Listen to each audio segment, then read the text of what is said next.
Dios ha sido bueno con nosotros, Dios ha bendecido nuestra vida. ¿Cuántos vieron el favor de Dios esta semana?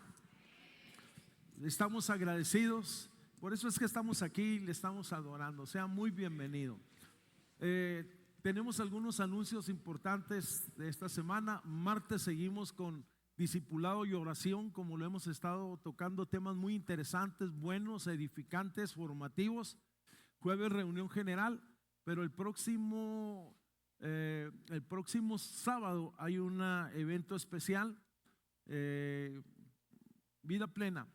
Es un desayuno gratuito para personas de 60 y más, sábado 7 de diciembre a las 10 de la mañana.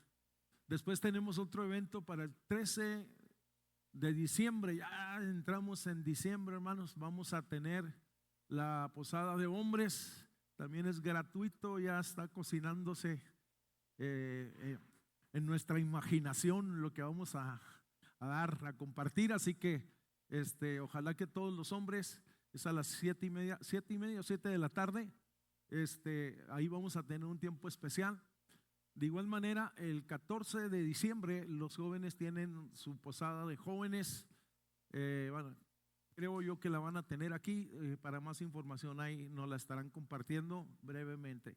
Así que vamos a dar gracias. Por cierto, que agradecemos a Dios por esta actividad que tuvimos esta semana, las reuniones, pero también la reunión especial de todos aquellos que colaboran o sirven en algún ministerio. Tuvimos un tiempo muy, muy bueno, muy interesante, muy refrescante, diferente a otros.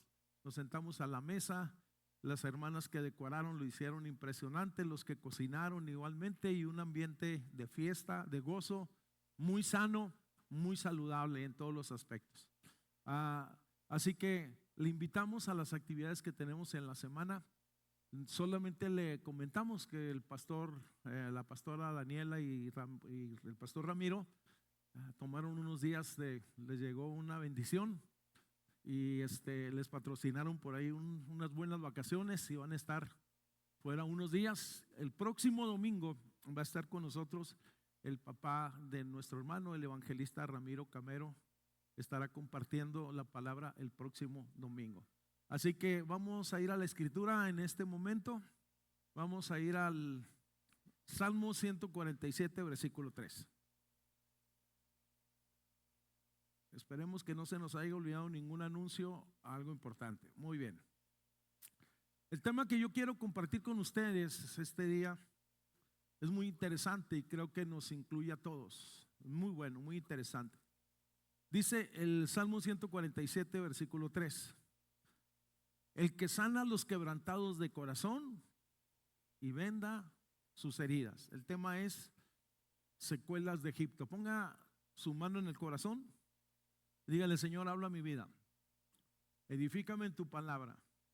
Y pido, Señor, que uses mi vida como un instrumento para compartir esta palabra este día, Señor, a tu iglesia y a los amigos que oirán y que estarán viendo este video. En tu nombre precioso, Señor.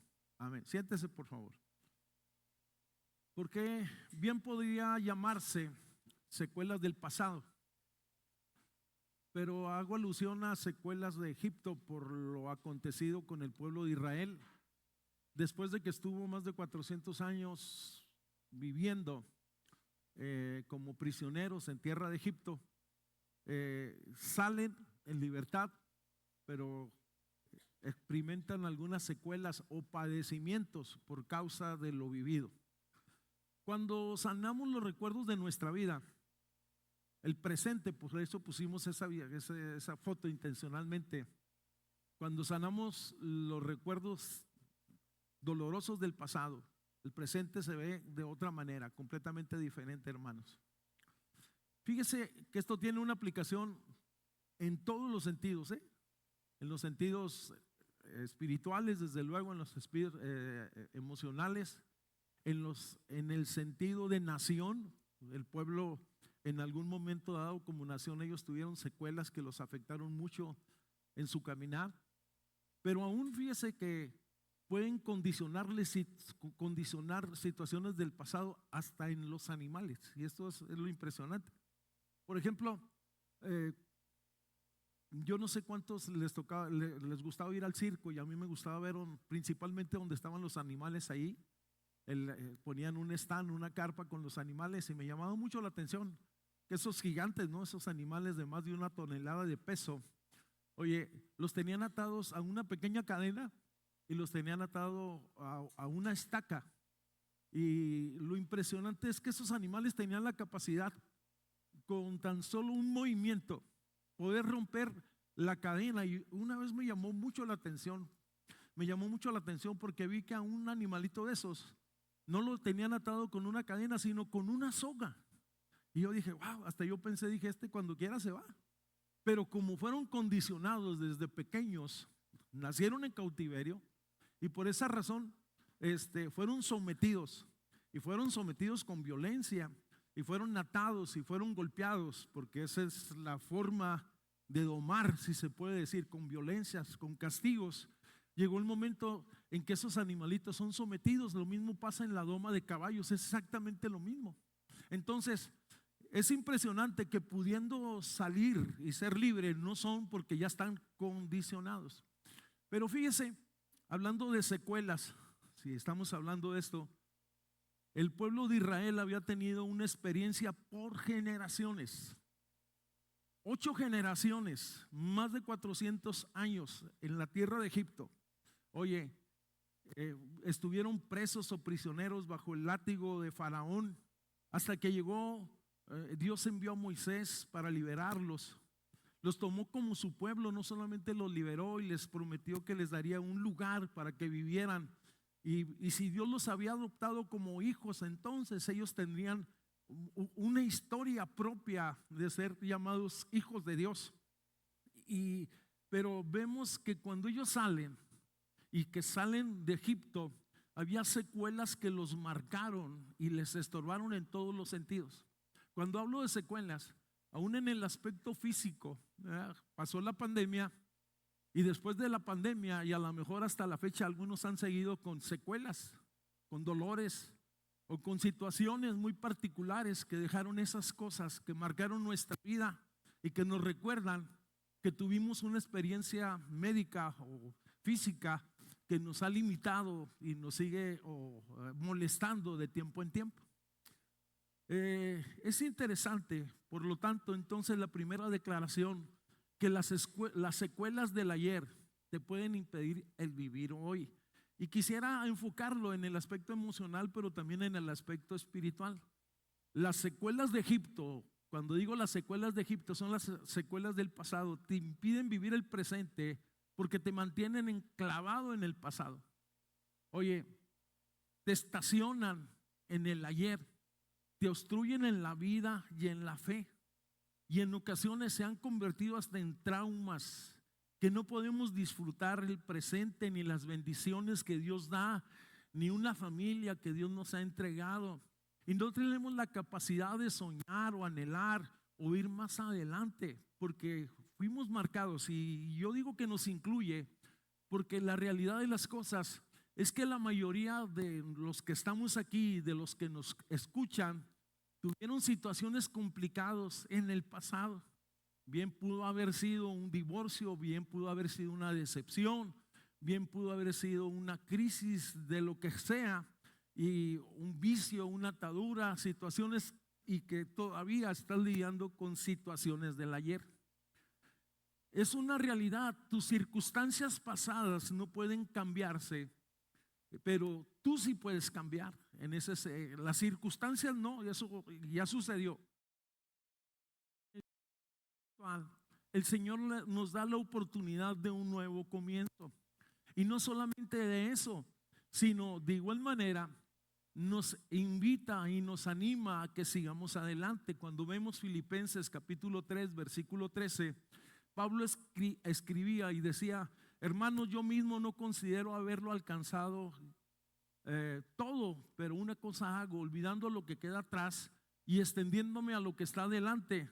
Y esto me hace pensar que no nos vamos a detener ni en las frustraciones del pasado, ni aún en los triunfos del pasado, sino vamos a enfocarnos en las cosas del presente y en las cosas que Dios tiene para nosotros hoy.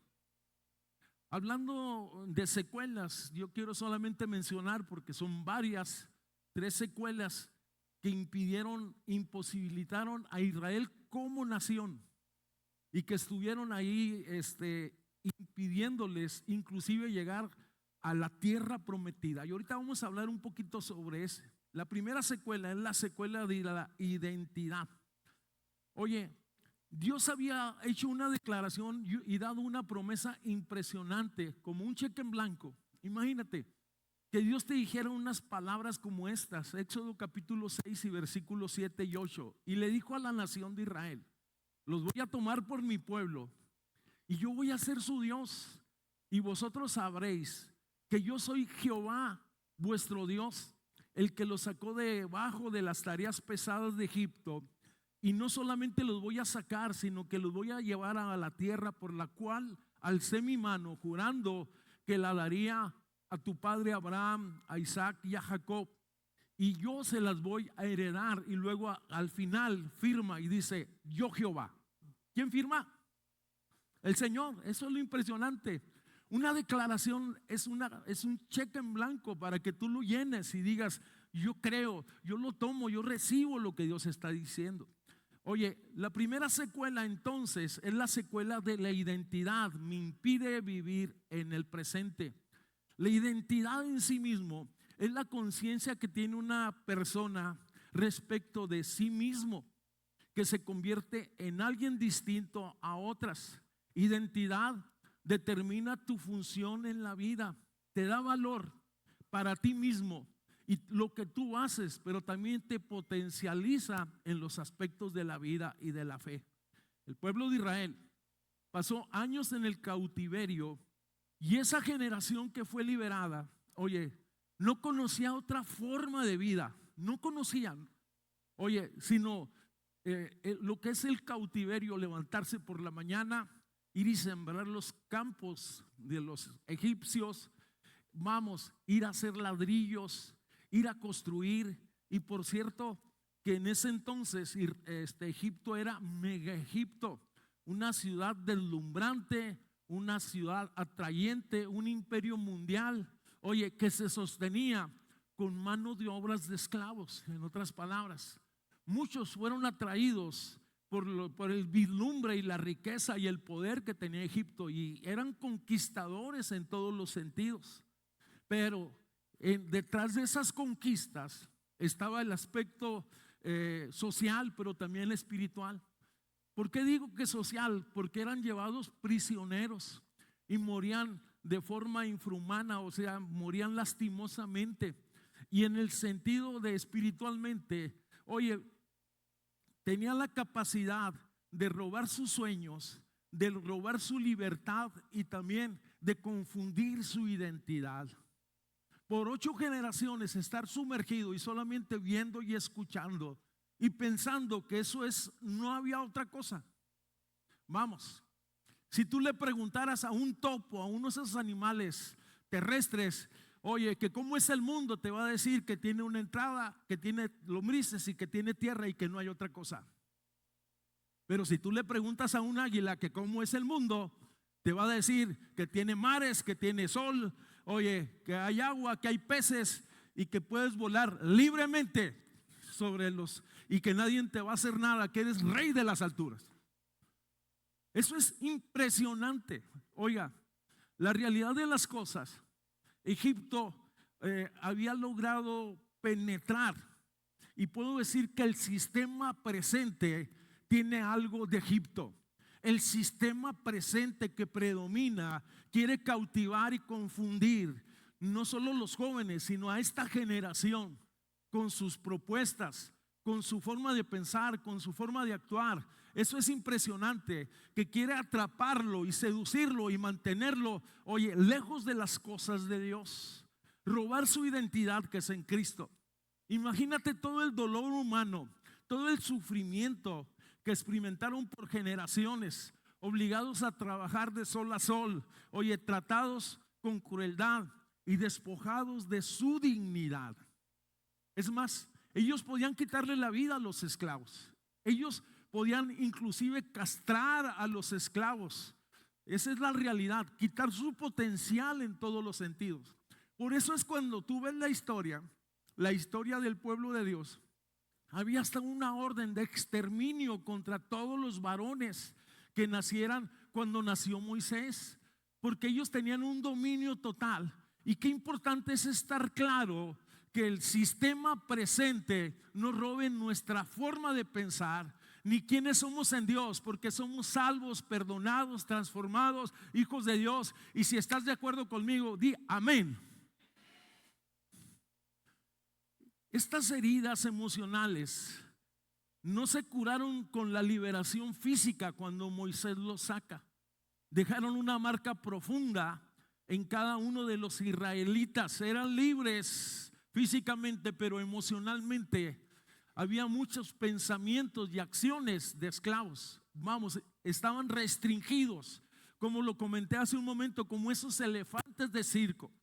Esto nos enseña que aún las cosas materiales no pueden transformar el corazón del hombre, ni mucho menos sanar las heridas emocionales del corazón. Solo Dios puede llegar a lo más, a través de la obra del Espíritu Santo, puede llegar y traer sanidad sobre nuestros corazones. Vuelvo al punto, pueden ser cosas muy profundas que están en tu vida, vamos, que te han lastimado, y a lo mejor pensaste y dijiste: cuando yo me case, ya te casaste, pero como no fuiste sana o sano, estás trayendo todas esas cosas pasadas a tu vida presente y no te dejan vivir una vida plena.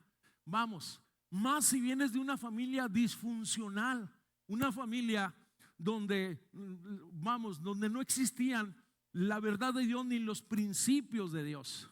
Después de años de esclavitud, los israelitas seguían asumidos en el papel de esclavos. Se veían a sí mismos como inferiores, sin valor alguno, y como presa de las circunstancias. Permítame decirle algo, que aún como cristianos en ocasiones no entendemos quiénes somos. En el último congreso que me tocó estar en Estados Unidos, vinieron gente de varias naciones y me llamó la atención. A mí me tocó compartir uno de esos días y me llamó la atención una persona en particular. Era un pastor de la India, y este hermano, Katari se llama él, oye, se sentaba aislado. Por ejemplo, estaba todo esto lleno y él buscaba un rinconcito para sentarse donde no hubiera nadie más. Pero no solamente eso, sino todos los días al mediodía nos daban alimentos o un refrigerio, y Katari siempre estaba sentado solo en una mesa. Con el único que se acercaba a él era el misionero que lo había traído. El hermano que me había interpretado, se lo trajo uno de los días. Dijo: vamos a hacerle plática a él. Y empezamos a platicar con él, y nos percatamos que él venía de un grupo étnico ahí de la India, que era de las clases más bajas, y que a ellos les estaba prohibido acercarse y entrar a ciertos lugares y relacionarse. Inclusive eran vistos así como una especie de esclavos. Pero lo más impresionante es que él solamente podía ganar y evangelizar a gente similares a los de su pueblo, a los de su misma condición social. Oye, lo trajimos a la mesa, ignorando yo todas esas cosas. Se sentó y le empecé a preguntar: ¿qué haces? Todas esas cosas. Y él empezó, así como con cierto recato, cierta desconfianza, a platicarnos. Y me recuerdo que estaba a un lado mío y le dije: ¿cómo me da gusto, pastor, lo que estás haciendo? Y quiero ser tu amigo. Y lo vi que él se estremeció. Oye, y ya empezó a platicarnos. Y surgió ahí algo muy bonito. Pero después de eso me percaté cómo hay cosas, oye, de nuestra cultura o de la cultura presente que puede influenciar en nuestro pensamiento aún siendo cristianos. Después de eso nos buscaba, se reía, hablaba, porque él siempre en los recesos lo que hacía era platicar con su esposa o platicar con otros pastores de por allá por teléfono. y se sintió en confianza.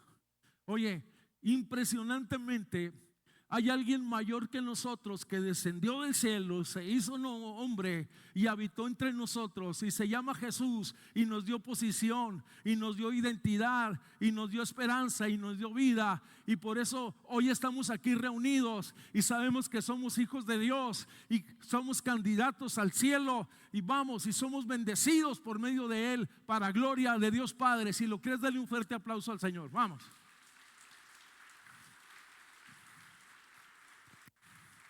Dios demostró a Israel su amor, llamándolo mi pueblo y guiándolos a la tierra prometida. Él nos ve como tal, como hijos de Dios. No importa cuánto hayamos sufrido. Oye, debemos de tener, en claro que somos hijos de Dios para tener un presente con dignidad, un presente prometedor en todos los sentidos. Uno de los problemas más graves que tenemos hoy en nuestra sociedad contemporánea es justo la falta de identidad de las nuevas generaciones, donde en las estructuras familiares no son muy saludables, más bien son tóxicas, y los hijos crecen con imágenes distorsionadas del matrimonio y repitiendo patrones familiares. Vamos, y limitando su potencial como personas, de tal manera que cuando ellos llegan al matrimonio van simplemente, si no han sido sanos, van repitiendo los patrones del ayer. Esa es una situación complicada.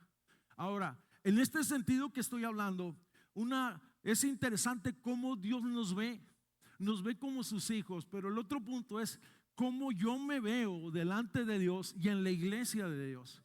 Porque como yo me veo, entonces eso influirá en mi forma de vivir, en mi forma de pensar, porque ese es el punto. Porque si yo me veo más como pecador que salvo, entonces voy a actuar como pecador. Como si yo me veo más como una persona rechazada, entonces, y no como una aceptada, voy a llevar señales de rechazo en mi vida. Si yo me veo como una persona que no ha sido justificada, entonces yo voy a vivir con una constante culpabilidad que no me deja desarrollarme ni en la vida, ni en la casa, ni en el matrimonio, y mucho menos en la fe. Todos los que estamos aquí hemos tenido errores y aún hasta horrores.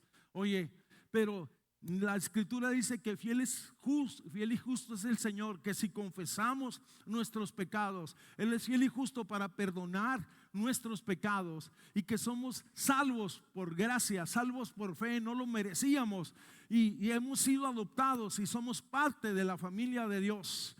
Vamos, lo más difícil ya lo hizo Dios, nos salvó. Ahora vamos a creer lo que Dios hizo por nosotros y vamos a tomar las promesas de Dios. Una de las barreras más grandes del discipulado es la resistencia a esa transformación o a ese cambio. Ese es el punto. Esa resistencia al cambio nos privará de disfrutar las bendiciones, y a Israel le privó de disfrutar la tierra prometida y aún poseerla. Vamos, Israel, en lugar de agradecer a Dios la tierra prometida, se quejaron constantemente en su caminar. Y aquí aparece una segunda secuela que a lo mejor tiene relación con nosotros. No solamente la secuela, de la identidad, sino la secuela de la desconfianza, que también te impide vivir en el presente. En su caminar por el desierto, Dios prometió cuidarlos y alimentarlos, y lo hizo todos los días. Y para que ellos lo entendieran, como era un pueblo indefenso, como no era un pueblo de guerra, no había soldados, pero en el desierto no había alimentación. Dios, de día, envió una nube que los cubría de los rayos del sol y de las altas temperaturas, pero de noche el Señor también envió, una llama de fuego, que una especie de calefacción para que ellos no tuvieran frío. Y en su momento, cuando se acabaron los alimentos que ellos llevaban, Dios entonces proveyó alimentos por varios años.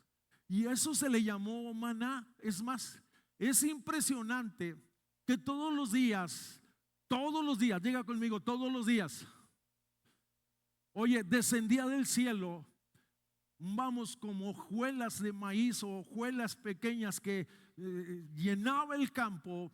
Y la instrucción de Dios, vamos, fue que ellos tomaran esas hojuelas y las cocinaran, y tenían los nutrientes suficientes para seguir avanzando y caminando y subsistiendo en el desierto. Pero el punto que aquí me llama la atención: no hubo un solo día hasta que llegaron a la tierra prometida que no faltara el bien, ni el calzado, ni la cobertura arriba, ni la alimentación para su cuerpo. En otras palabras, Dios es suficiente, Dios es abundante, Dios es puntual, Dios es bueno. Sea su nombre glorificado.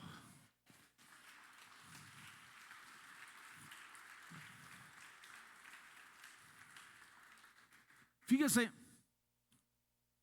vivían con tanta desconfianza ellos, que el día que empezó a caer el maná del cielo, dice Éxodo 16:15, los israelitas se quedaron perplejos al ver esto y se preguntaban unos a otros: ¿qué es esto?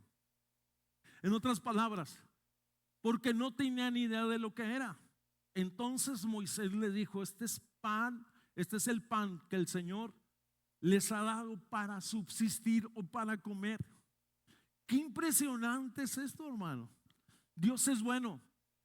Oye, ellos habían experimentado como nación la traición, el engaño, el ser explotado, y su carácter se había vuelto desconfiado. ¿Sabías tú que los tarumaras, los rarámures que están en la sierra, han visto siempre a los blancos, a nosotros los mestizos, como chavochis, como los que llegaron y les arrebataron las tierras?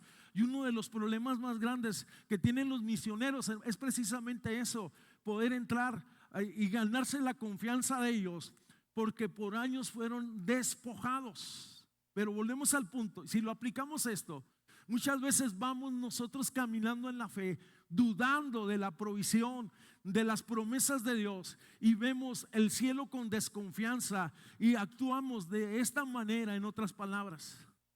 Y eso, cuando nosotros nos desarrollamos en ese contexto, va a influir en nuestro presente, porque en todas las áreas de nuestra vida. Imagínate un matrimonio en el cual tienen serios problemas y que nunca los han solucionado. Entonces, oye, los hijos están viendo la forma de conducirse, y cuando llega la edad de casarse de los hijos están pensando en no casarse, porque dicen: pues el matrimonio no es bueno, porque no vieron un buen modelo, y en este tiempo están pasando cosas tan extrañas que hoy el pensamiento moderno, estoy diciendo el pensamiento moderno, es la tendencia de no tener hijos. Y todo es una influencia y una desconfianza, si se puede decir, de todos y de nosotros mismos. Y qué triste es cuando somos personas que vamos caminando en este sentido en la vida de esta manera. Vamos a tener muchos tropiezos. Las personas inseguras en sí mismo tienen hasta duda de su apariencia, en sus relaciones, en su matrimonio. Fíjese que ni Moisés se les escapa. No solamente, oye, llegó el momento en el que Moisés les hablaba: vamos a ir, vamos a conquistar, antes de su liberación. Y en Éxodo capítulo 6, versículo 9, cuando les habla acerca de los planes de Dios, fíjese lo que dice de esta manera. Éxodo 6:9. Moisés habló a los israelitas, pero ellos, dicen, no escucharon a Moisés a causa del desaliento y de la dura servidumbre de lo que estaban viviendo. En otras palabras, tenemos desconfianza. Moisés les decía: dice Dios que van a salir, y él decía: no, pues ¿quién es Dios? Pero ese asunto se lo llevaron mucho más allá. La desconfianza en cierto sentido nos hace hasta hostiles. La desconfianza nubla nuestra visión espiritual. Fíjate, es impresionante. Dice que cuando estaban a punto de tomar la tierra, Números 14:1, dice: entonces toda la congregación gritó y dio voces al pueblo y lloró aquella noche. Y estaban ellos pensando en mejor regresar a Egipto. Es interesante todo lo que, y preocupante todo lo que sucedió. Lo que estaba pasando allí habla de queja, de dolor, de expresiones, oye, de inconformidad, de resentimiento y de murmuración. Ya estaban fuera de Egipto. No estaban ya los captores, pero emocionalmente el enemigo había logrado minar su fuerza y su voluntad en todos los sentidos. Estaban restringidos como aquel animalito, como aquel elefante que puede salir corriendo y ser libre. Oye, y sin embargo sigue atada a una cadena y a una estaca que lo ata a la tierra. Es impresionante cómo Dios, con paciencia, como un buen padre, día con día los sostuvo, los bendijo, los protegió, les dio seguridad, peleó sus batallas, y ellos todavía seguían con recelo en muchos de los aspectos. Cuando nosotros confiamos en Dios, encontramos que su provisión es adecuada y que Él nos proveerá de acuerdo a nuestras necesidades. La Escritura dice que no he visto justo desamparado ni su descendencia que tenga necesidad de pan. Cuando hemos tenido necesidad de algo, podemos confiar y acercarnos a Él como un padre y traer nuestras necesidades, y creemos que Él es proveedor. Creemos que Él nos puede levantar, creemos que Él nos puede consolar, creemos que Él nos puede ayudar, creemos que Él nos puede dar nuevo aliento. En otras palabras, creemos que Él nos puede abrazar. Y si esto tiene relación con usted, puede decir amén. 1, 2, 3. Si esto tiene relación con usted y conmigo, puede decir amén. Así es. Por eso es vivir la vida de fe, confiando y caminando con Dios, en otras palabras. Pero esto fue más allá. Las secuelas que experimentó Israel no solamente, hermanos, es desconfianza e identidad, sino temor. Y el temor, las secuelas del temor te impiden vivir el presente. Ese es el punto. El Señor había dicho en Éxodo 13:21, les había dicho a ellos: y Jehová iba delante de ellos en una columna de nube para guiarlos por el camino, y de noche en una columna de fuego para alumbrarles, a fin de que anduviesen de día y de noche, y nunca se apartó de delante del pueblo. Nunca, diga conmigo, nunca. Él permanece. Ese es el punto, me llamó la atención. Nunca los dejó. Tuvieron errores, los disciplinó, sí, pero nunca los dejó. Siempre los sustentó, siempre los ayudó. Y Isaías dijo: Él es el Señor que nos toma de la mano derecha para guiarnos, y nos dice: no temas, que yo soy tu Dios. Y Jesús dice: yo estaré con vosotros todos los días hasta el fin, hasta el último momento. Su presencia, su sustento está con su pueblo. Amén.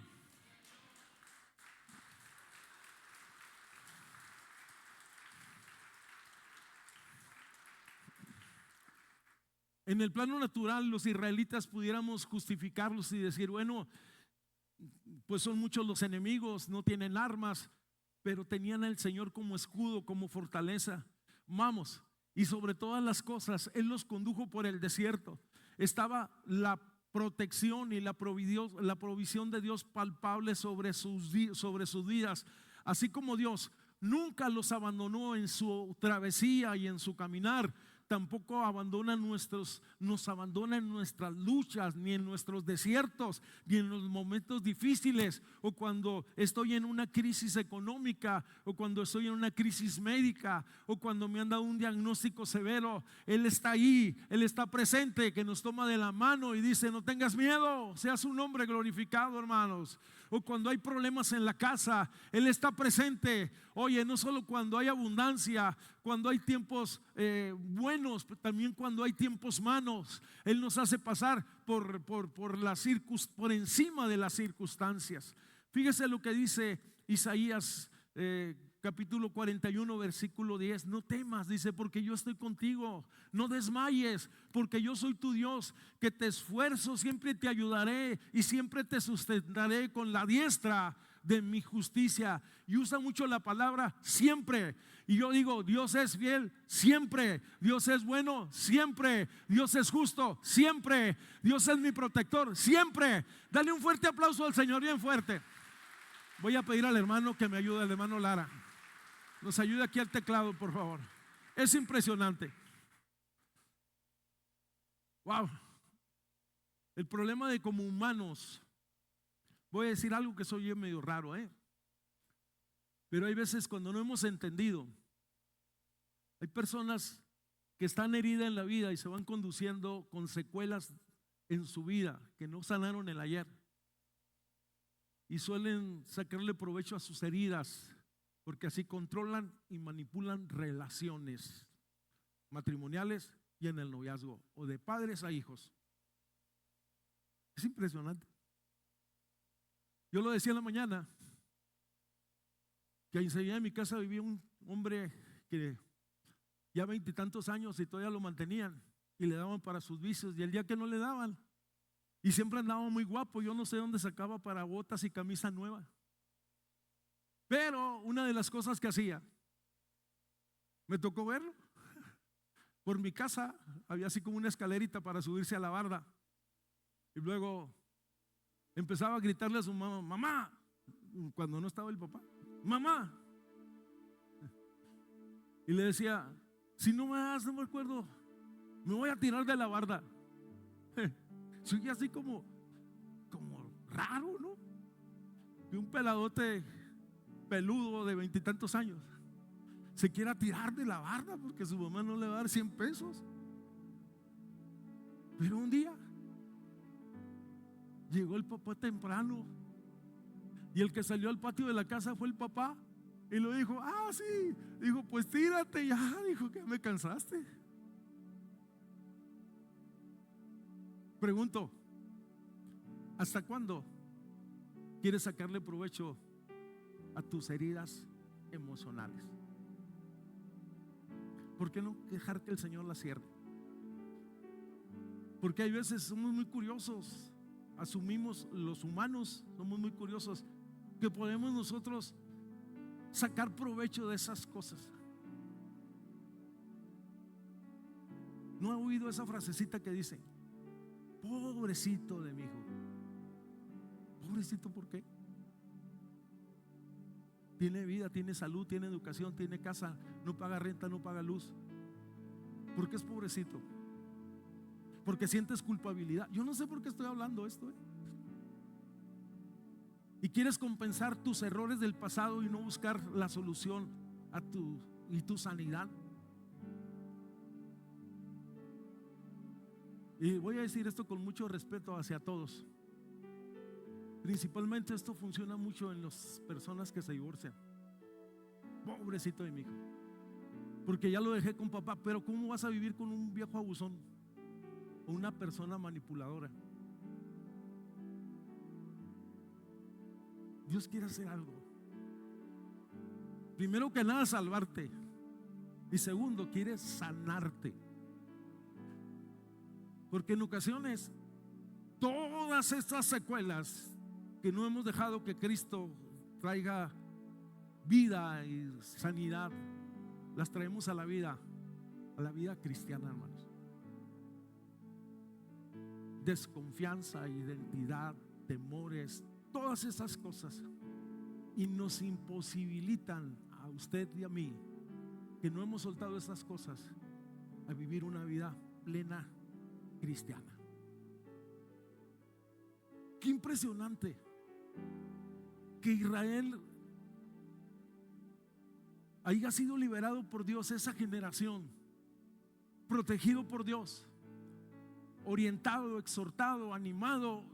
Oye, hasta que llegó el momento en el que el Señor dijo, no, esta generación, esto tiene que acabarse ya, y no los puedo meter a la tierra que yo les voy a dar.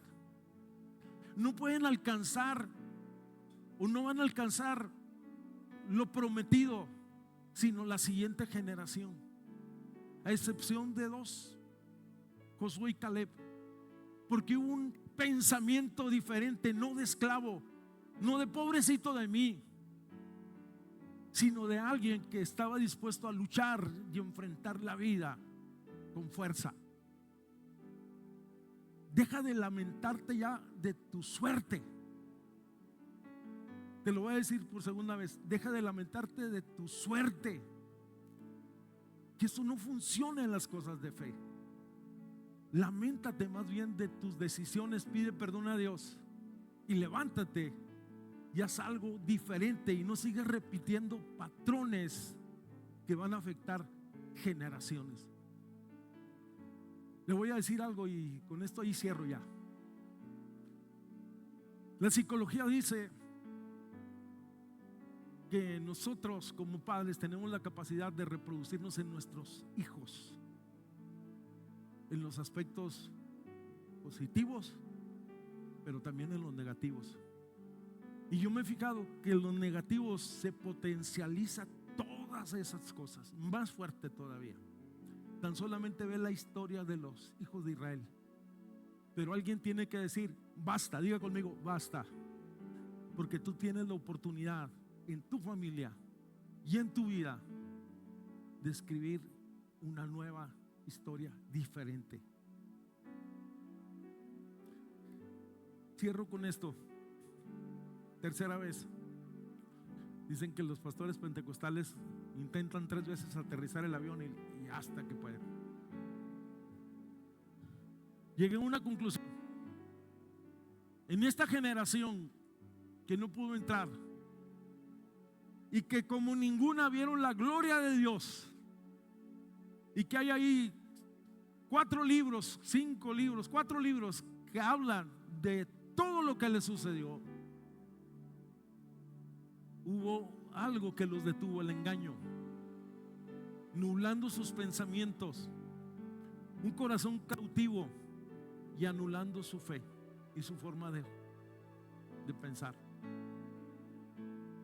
Creo que las promesas de Dios son fieles y verdaderas, y que en el plan y en el propósito de Dios es que seamos bendecidos y más que vencedores. Que en medio de todas las situaciones que enfrentemos, Él está presente con nosotros y nos ayudará en los momentos difíciles. Y Él obrará en su justicia y en su misericordia en base a su criterio. Y podremos ver a Dios obrando de muchas maneras. Y nos va a sorprender. Así como Israel cuando dijo: ¿qué es esto? Porque traerá provisión, traerá liberación, traerá favor, traerá gracia, abrirá puertas. Y tú vas a decir: ¿qué es esto? No lo esperaba. Y yo te digo: Dios es bueno. Ponte de pie. Dios es bueno. Dije: Dios es bueno. Dios es poderoso. Su Hijo está con nosotros. Es nuestro hermano mayor, es nuestro Salvador, es nuestra esperanza, es nuestra justicia. Sea su nombre. Dale un fuerte aplauso. Vamos. Santo Dios, Santo Dios, Santo Dios. Bien fuerte. A Dios la gloria. A Dios la gloria. A Dios la gloria. A Dios la gloria. Si hemos alcanzado algo, a Dios la gloria. Si hemos sido levantados, a Dios la gloria. Si hemos sido perdonados, a Dios la gloria. Santo, santo, santo, santo, santo. Caminamos en fe, confiando, creyendo y viendo su mano en nuestra familia. Pedimos por generaciones que su favor se multiplique en nuestras vidas, que toda influencia negativa se rompa por el poder de la palabra. Y su Espíritu Santo quiere levantar tus manos un momento. Santo.